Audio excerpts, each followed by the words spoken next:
यह लड़की अचानक से आम इंसान से बहुत बड़ी हो जाती है। दरअसल एक एलियन स्पेसशिप के हमले की वजह से यह लड़की बहुत बड़ी हो जाती है और अपने पति के पीछे पड़ जाती है। कहानी की शुरुआत में हम नैन्सी को देखते हैं जो अपनी कार से कहीं जा रही है। नैन्सी अपने पति हैरी को कॉल करती है, लेकिन हैरी अपने ऑफिस में नहीं था। दरअसल हैरी नैन्सी के डैड की कंपनी में काम करता है और हैरी कब से एक दूसरी लड़की हनी के चक्कर में पड़ा था, जिस वजह से नैन्सी बहुत ज्यादा परेशान रहती है और नैन्सी को एक साइकेट्रिक डोरा के पास जाना पड़ता है। यहाँ पर नैन्सी डोरा से बोलती है, मेरे बदमाश पति ने बोला था कि मैं हनी का पीछा छोड़ दूंगा, लेकिन रोज रात को मेरा आदमी उसके पास चला जाता है और वैसे भी उसको मेरे बाप के पैसों में इंटरेस्ट है, मुझ में नहीं। और नैन्सी यहाँ से चली जाती है। इसके बाद नैन्सी अपने पति को ढूंढते हुए हनी के घर आ जाती है और जोर जोर से चिल्लाने लगती है। तभी एक आदमी नैन्सी को बताता है कि हैरी यहाँ पर नहीं है और नैन्सी उदास होकर यहाँ से चली जाती है। इसके बाद हम हैरी को देखते हैं जो हनी के घर में उसके साथ मजे कर रहा था और यहाँ पर हमें पता चलता है कि हैरी अपनी बीवी को रास्ते से हटाना चाहता है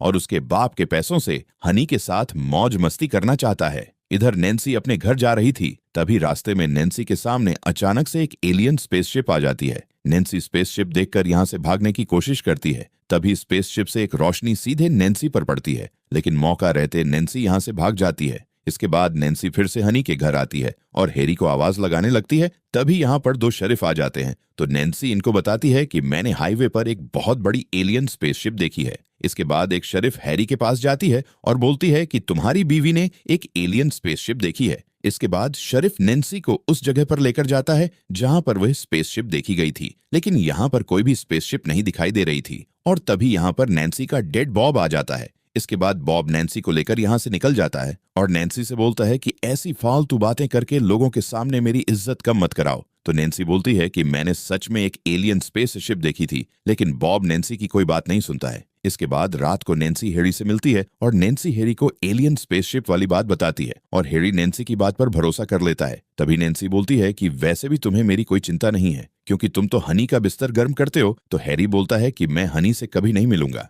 अगले दिन नैन्सी अपनी डॉक्टर डोरा से मिलती है और डोरा को बताती है कि मैंने हाईवे पर एक एलियन स्पेसशिप देखी थी, लेकिन कोई भी मेरी बात पर भरोसा नहीं करेगा। तो डोरा बोलती है कि मैं तुम पर भरोसा करती हूँ। इसके बाद जब नैन्सी नहा रही थी, तब नैन्सी के पास हैरी आता है। तो नैन्सी हैरी से बोलती है कि मुझे कैसे भी करके सबूत इकट्ठा करने होंगे ताकि मैं लोगों को साबित कर सकूं कि मैंने एलियन स्पेसशिप देखी है। इसीलिए हम दोनों उसी जगह पर जाएंगे जहां पर मैंने स्पेसशिप देखी थी। इसके बाद ये दोनों कार लेकर निकल जाते हैं और शाम को उस जगह पर पहुंच जाते हैं जहां पर नैन्सी ने स्पेसशिप देखी थी। कुछ देर तक नैन्सी को यहाँ पर कुछ नहीं दिखाई देता है, लेकिन तभी अचानक से वही स्पेसशिप यहाँ पर आ जाती है और स्पेसशिप देखकर नैन्सी बहुत खुश हो जाती है और स्पेसशिप के नीचे चली जाती है। तभी स्पेसशिप से लाइट नैन्सी पर गिरती है। हैरी नैन्सी को बचाने की कोशिश करता है, लेकिन नैन्सी स्पेसशिप के अंदर टेलीप हो जाती है और ये देखकर हैरी यहाँ से भाग जाता है। इसके बाद हम हनी को देखते हैं, जिसे अपनी छत से कुछ आवाजें आती हैं और हनी एक कुल्हाड़ी लेकर छत पर आ जाती है। यहाँ पर हनी को नैन्सी मिलती है।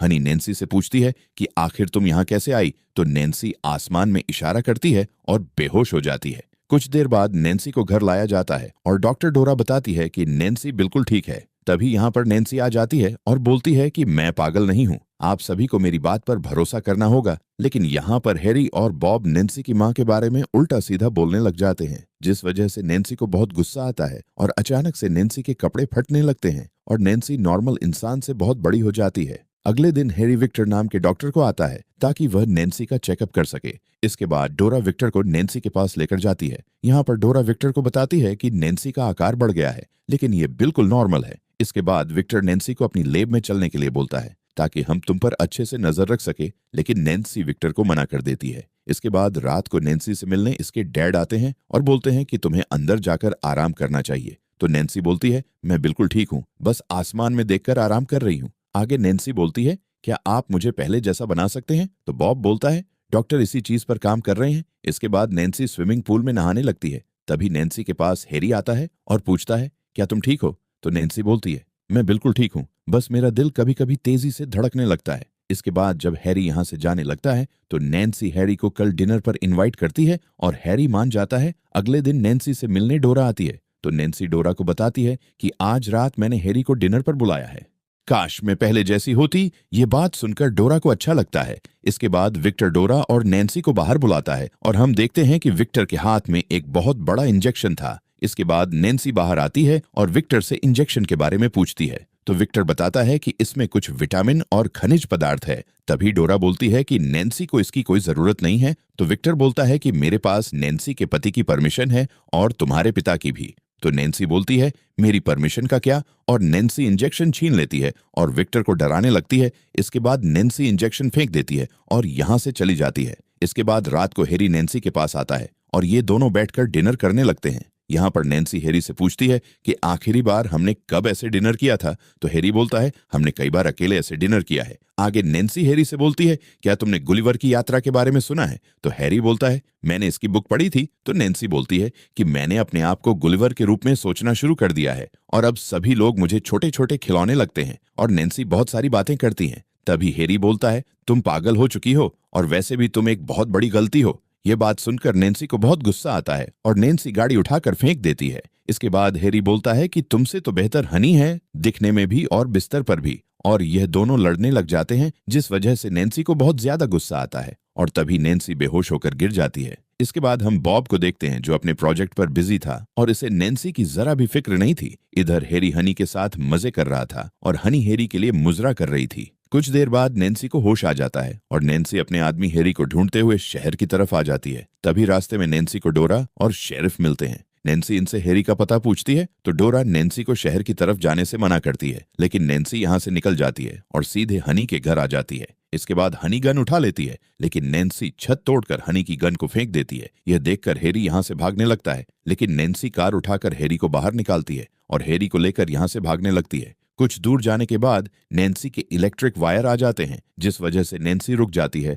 और तभी नैन्सी के पास शेरिफ और बॉब भी आ जाता है। बॉब नैन्सी से बोलता है कि अब यह सब बंद करो, क्योंकि वैसे भी तुमने मेरी बहुत बेइज्जती कर ली है। तो नैन्सी बोलती है कि आपको कभी भी मेरी परवाह नहीं थी, आपको सिर्फ अपने पैसों से प्यार है। ये बात सुनकर बॉब शेरिफ को फायर करने के लिए बोलता है और जैसे ही शेरिफ ऑर्डर देता है सभी नैन्सी पर हमला करने लग जाते हैं, जिस वजह से नैन्सी पीछे इलेक्ट्रिक वायर पर गिर जाती है और इसे जोर का शॉक लगता है। लेकिन अचानक से यहाँ पर वही एलियन स्पेसशिप आ जाती है और नैन्सी और हैरी को अपने अंदर टिलिप कर लेती है। सभी लोग ये देखकर हैरान हो जाते हैं और स्पेसशिप यहाँ से चली जाती है। कुछ समय बीत जाने के बाद हम हैरी को देखते हैं जिसे स्पेसशिप के अंदर कैदी की तरह रखा गया था। इसके बाद हम नैन्सी को देखते हैं जो अब स्पेसशिप के लोगों की सदस्य बन गई थी। नैन्सी हैरी से बोलती है कि अब तुम्हें ऐसे ही रहना होगा, क्योंकि अब यही हमारा घर है, और नैन्सी यहाँ से चली जाती है और ये मूवी यहीं पर खत्म हो जाती। तो दोस्तों, आपको मूवी कैसी लगी कमेंट में जरूर बताएं।